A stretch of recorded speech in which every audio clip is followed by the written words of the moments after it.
Okay. All right. Well, let's get into Ecclesiastes this week. First up, I want to do a recap of where we've come from so far in the book. Should be pretty fast.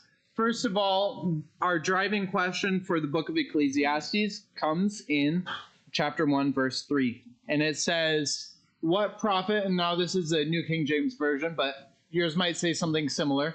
What profit has a man from all his labor in which he toils under the sun? In other words, you could say this as, what is worth doing with one's life? Again, that word for there, what profit might also be translated advantage. What is something that a person can do that is meaningful, that has actual lasting value? Well, last week we asked this question of the first chapter, verses 4 through 11. And we asked, is pursuing fame or trying to do something memorable a worthwhile pursuit? And the answer was no. We looked at the first part of that, seeing how nature keeps moving and working, doing things that seemingly have no, it talked about the rivers flowing into the sea, but the sea never being full, right? The sun rises and sets and then goes back to the same place again, over and over again, and it keeps doing these things without ever seeming to reach a goal. And that kind of set the stage for what really the rest of the book, but what he said next in talking about how there's nothing new under the sun. There's nothing that someone is going to do or can do that hasn't already been done before. And so these two things are not a worthwhile pursuit. In chapter 1, verses 12 through 18, we're going to look at endless pursuits. Now, before we do this, last week I asked, where I said, hopefully nobody's getting too depressed by what we're covering.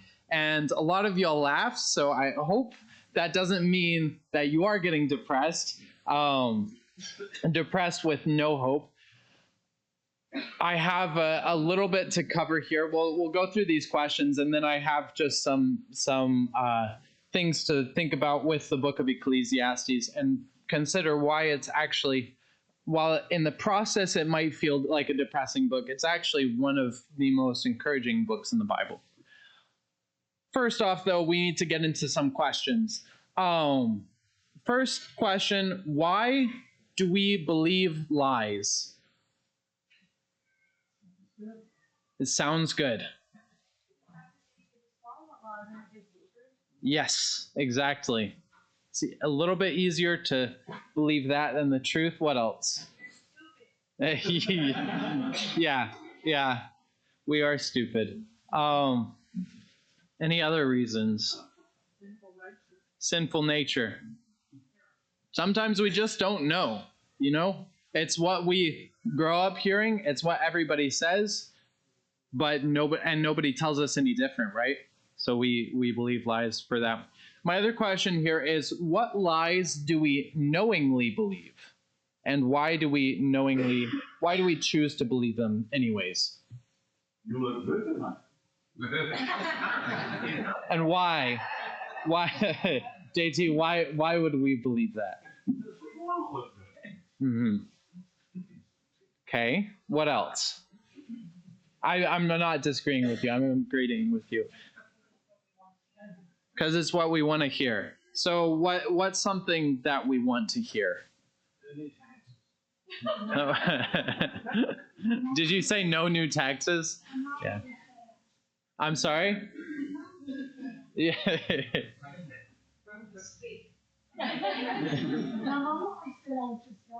Just well, there you go. What you got, Quinn? The effects of sin won't be that bad, right? What else? A little lie is okay. Yeah. What else? Yeah. They don't have to be doing.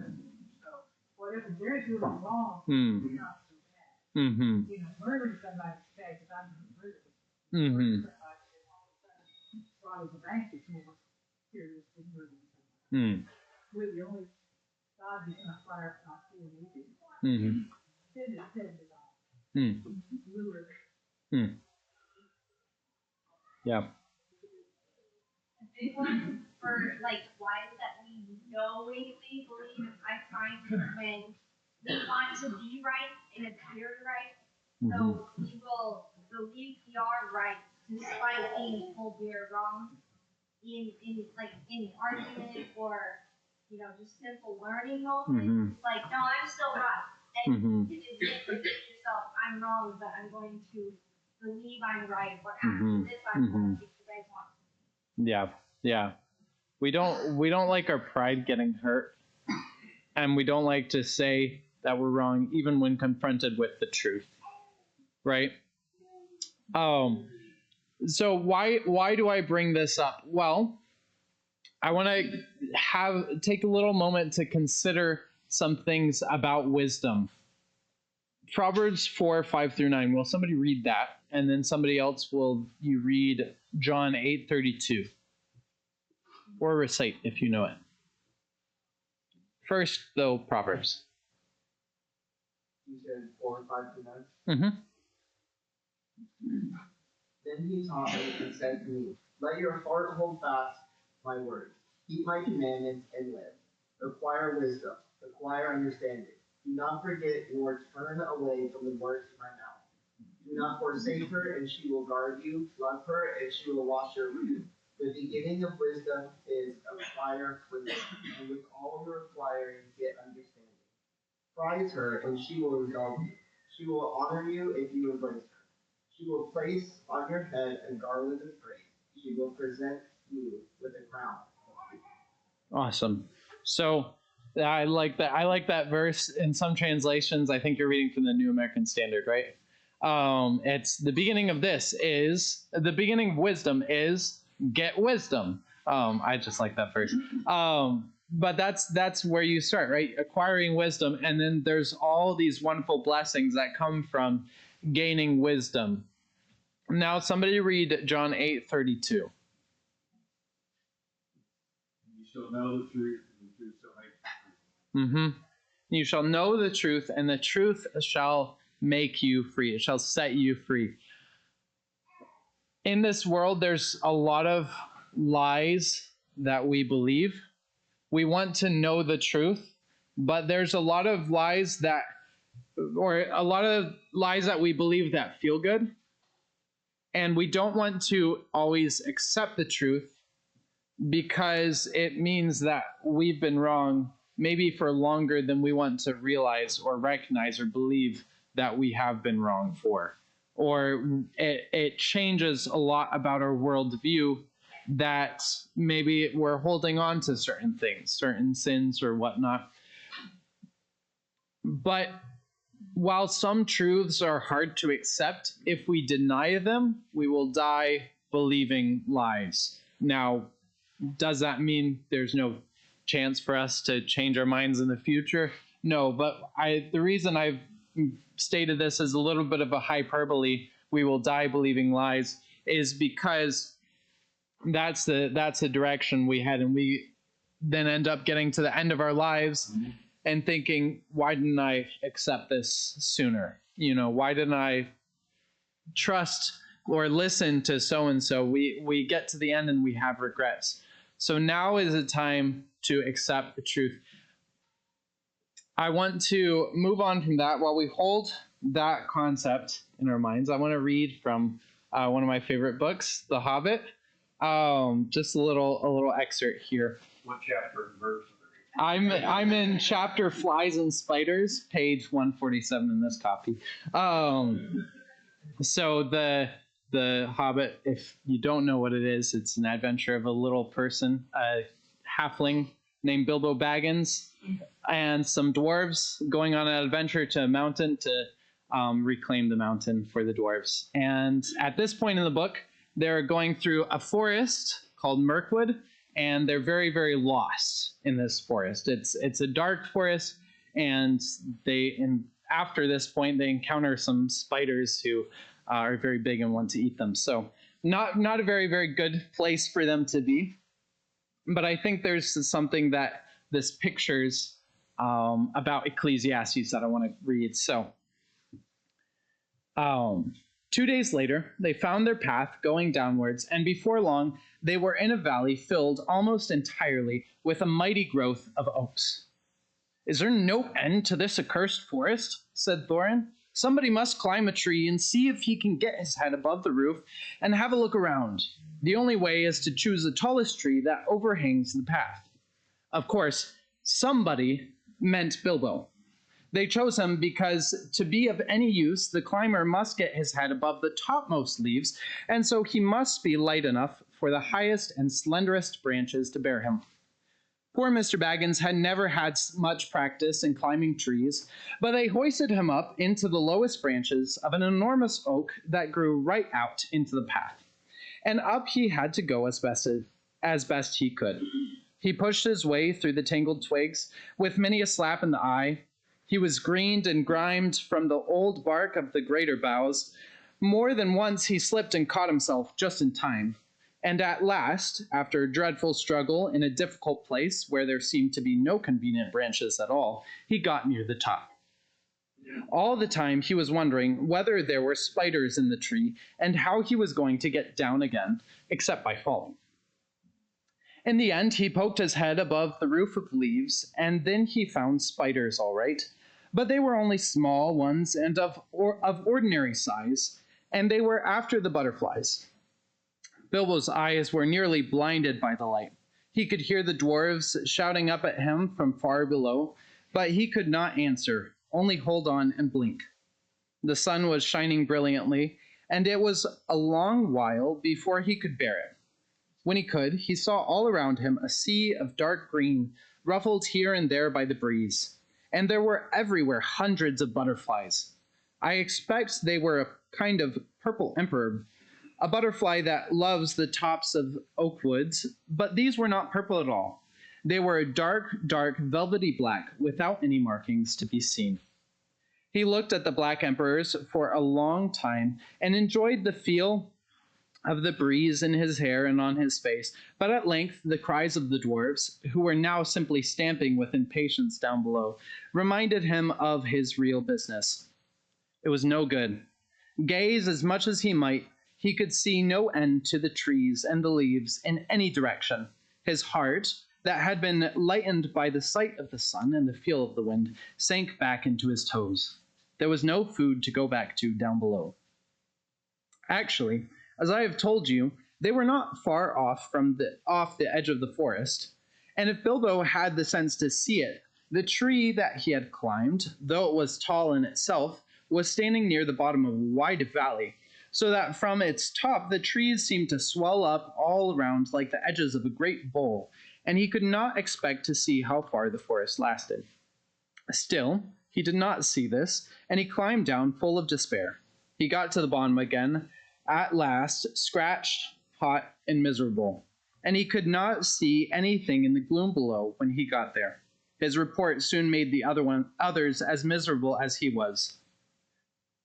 "The forest goes on forever and ever and ever in all directions. What shall we do? And what is the use of sending a hobbit?" they cried, as if it was his fault. They did not care tuppence about the butterflies, and were only made more angry when he told them of the beautiful breeze, which they were too heavy to climb up and feel. So, why do I read that excerpt from The Hobbit? Well, because the book of Ecclesiastes is a bit like this point in the Hobbit.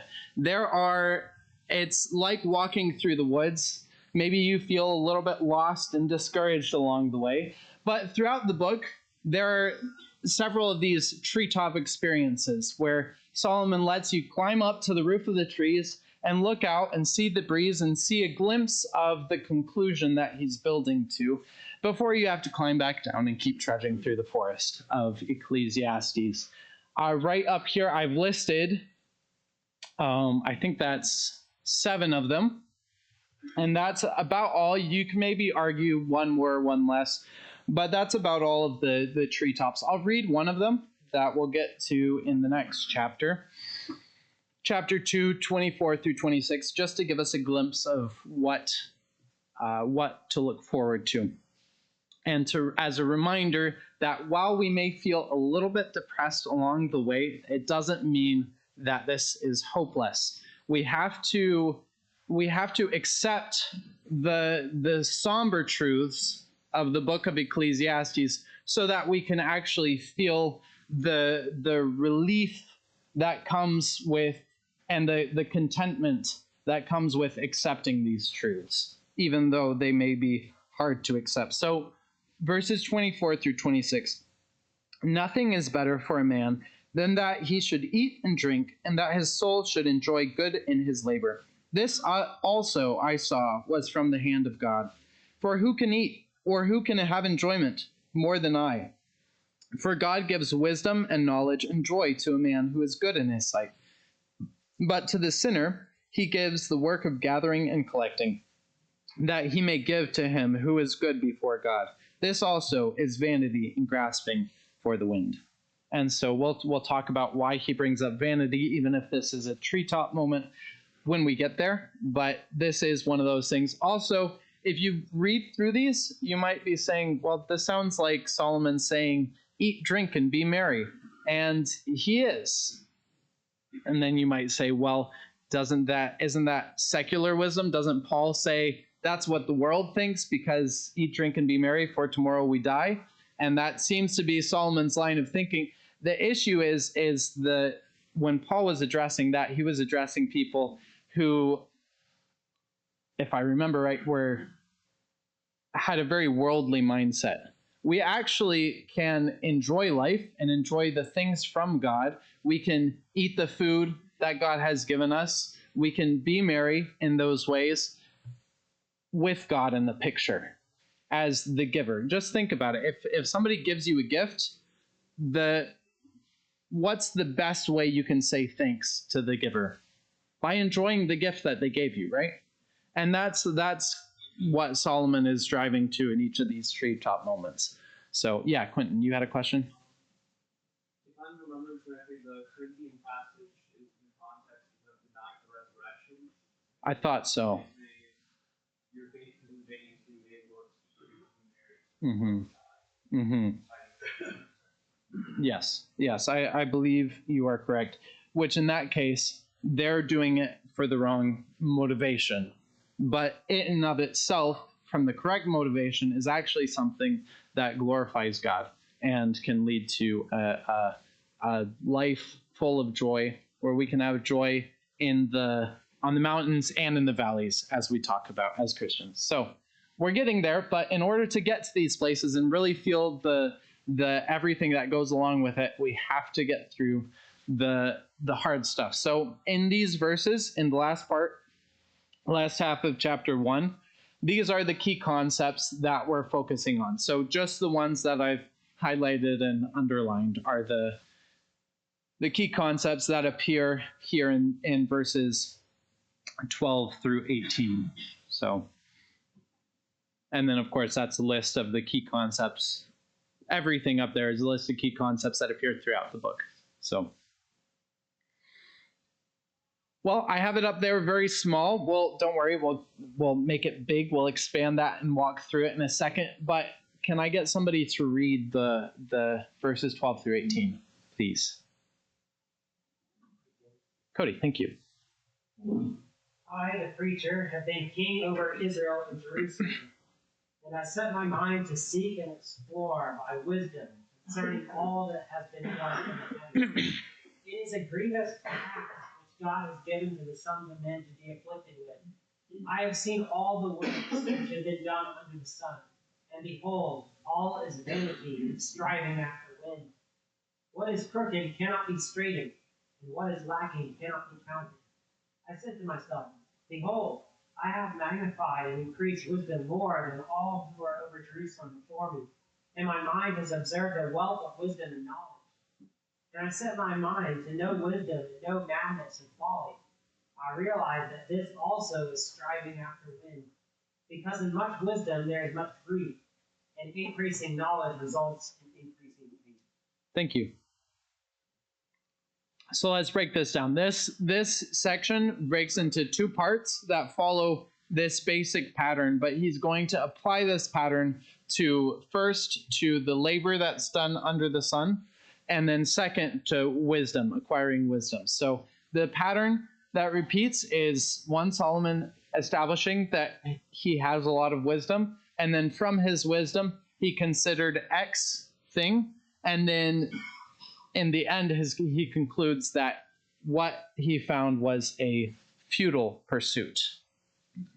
Okay, so let's look at this first, the first part of this pattern.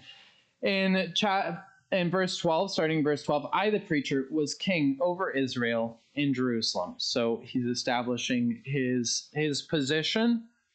In this position, and as wealthy as he was, he could pursue all of the pursuits he wanted to using his wisdom. And so if he pursued it all and found something to be vain, as the wisest man to ever live, and he's telling us about that, I think we ought to listen, because none of us are as wealthy or as wise as Solomon. And so we don't have the opportunity, we don't have the time and opportunity in our lives to go to the extent that Solomon did to find out the same answers. So it's better to just accept what Solomon has to say. Now, verse 13, and I set my heart to seek and to search out by wisdom concerning all that is done under heaven. So all that is done there is back to this toil concept, this concept of work that came up first in verse 3, where we have the driving question: what profit has a man from all his labor in which he toils under the sun? So this goes back to that concept of everything a person can do under the sun, any avenue that somebody can think to pursue, whether it's fame, whether it's money, whether it's pleasure, whether it's, fill in the blank, anything like that falls into this all work that man does, or just somebody's daily job, any projects that they might think of, fill in the blank. All that is done under heaven. Now, under heaven, under the sun, again, that means on this earth in our lifetime, right? A human's lifetime. This burdensome task God has given to the sons of men, by which they may be exercised. I have seen all the works that are done under the sun, and indeed, I'll put that in a color that doesn't show up well, all is vanity and grasping for the wind. What is crooked cannot be made straight, and what is lacking cannot be numbered. Okay, so what is he saying here? He considered all that man does under the sun, and he says, this burdensome task God has given to the sons of men, by which they may be exercised. The word for burdensome there is actually a word that means evil. So what is he saying? Is he saying that God gives people evil things? No, not at all. It can also be translated as burdensome, toilsome, or wearying, at that concept there. And I think that's really what he's getting at. Everything that a person does under the sun is wearying. Why, though? We have to ask why. Well, let's look back to Genesis chapter 1, verses 28 through 31. At what God commanded the first man and the first woman to do with their lives. Will somebody read those verses? Genesis 1, 28 through 31. Thank you. Fill the earth and subdue it, and rule over the fish of the sea, and over the birds of the sky, and over every living thing that moves on the earth. Then God said, behold, I have given you every plant yielding seed that is on the surface of all the earth, and every tree which has fruit yielding seed. It shall be good for you. And to every beast of the earth, and to every bird of the sky, and to everything that moves on the earth which has life, I have given every green plant for food. And it was done. God saw all that he had made, and behold, it was very good. And there was evening, and there was morning. Thank you. So, in a perfect world, God gave mankind a few tasks. He gave them First of all, marriage, right? He gave them family, commanding them to be fruitful and multiply. He gave them food and a job, stuff to work for, to rule over the earth, to cultivate the garden in their context.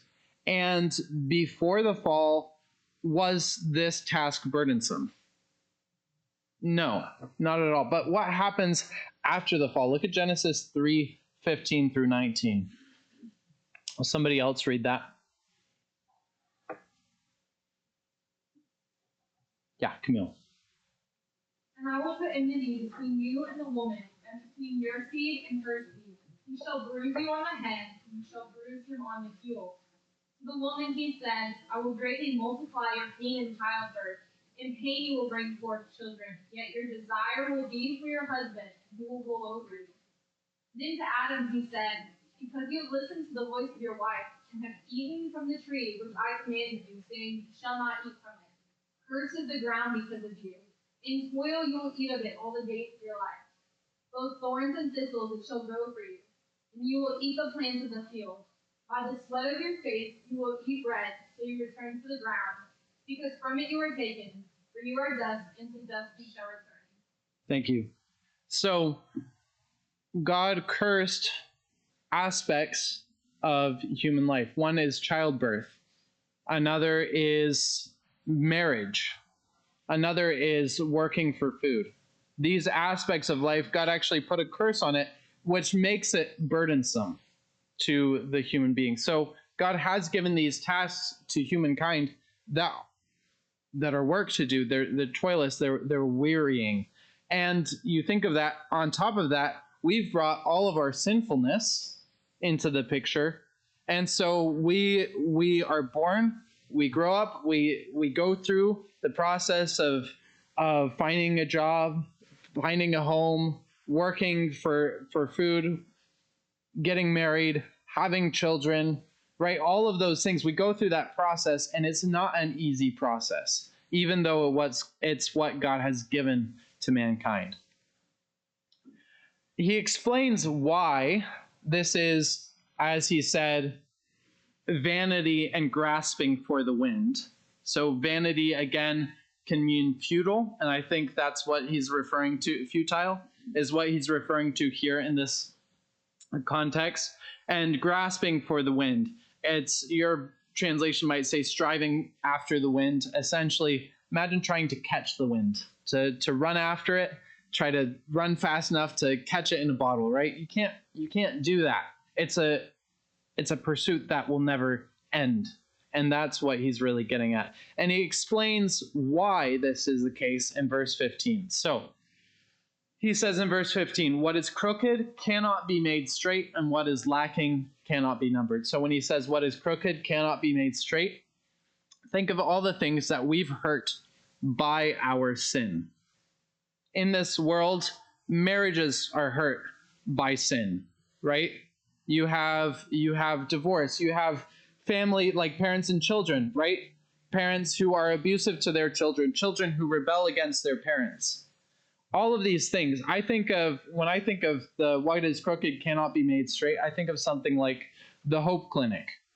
That's addressing a lot of things like teen pregnancy, people who are thinking of getting an abortion, right?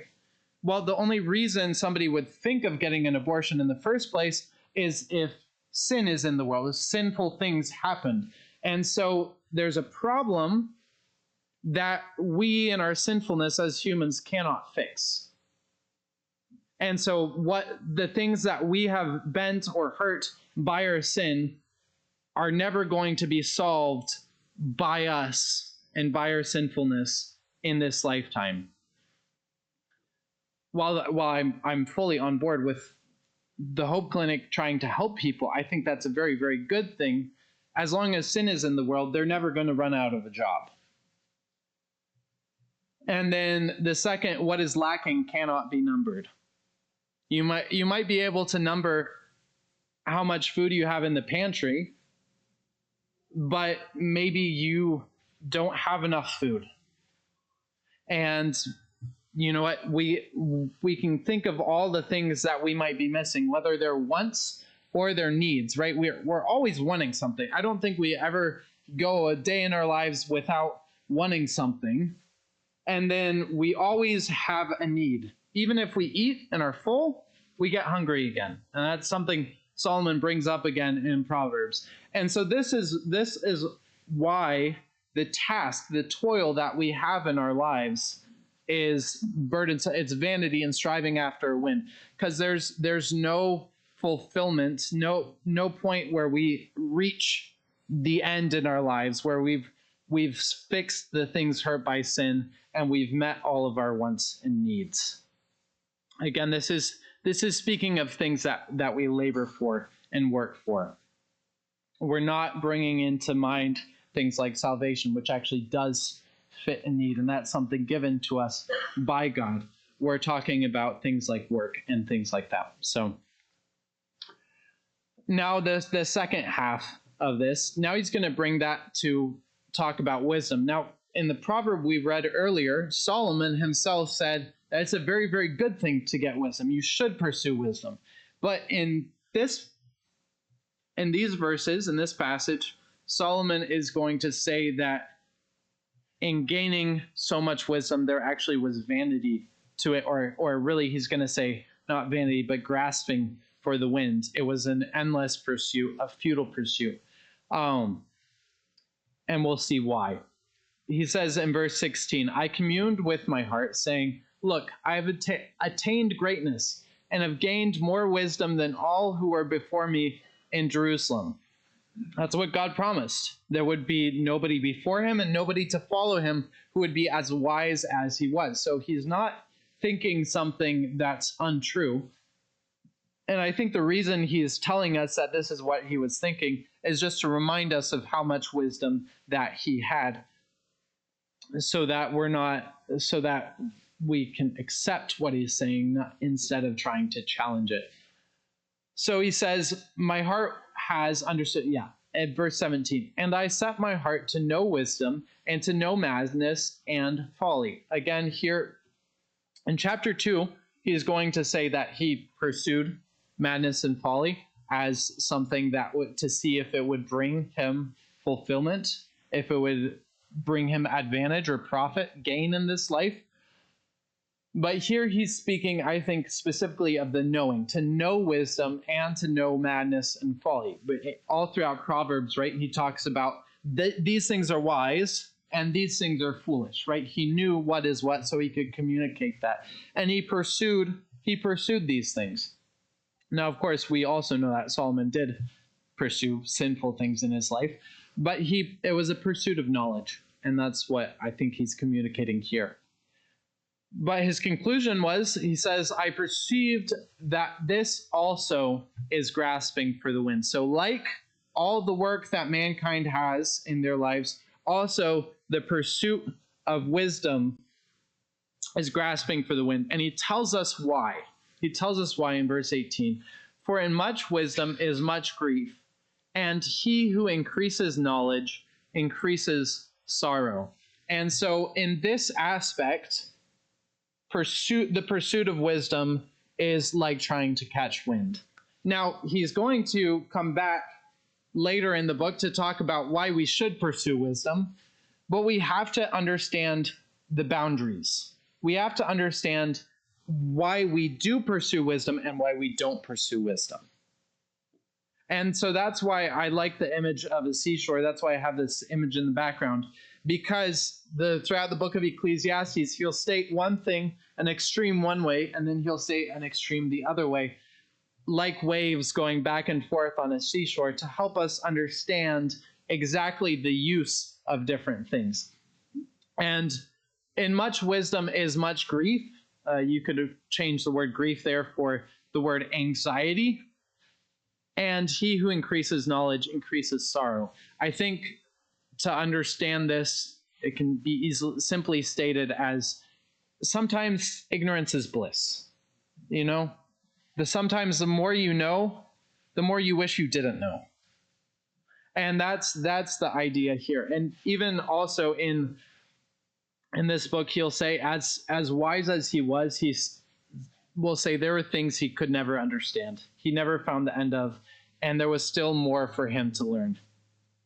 In fact, at the end of the book, he's going to encourage his son that in the writing of and the studying of many books, it's wearying to the body. And so there's a point where pursuing wisdom for the wrong reasons has an end, right? We just have to understand what the right reasons are. So that's the end of our section for tonight.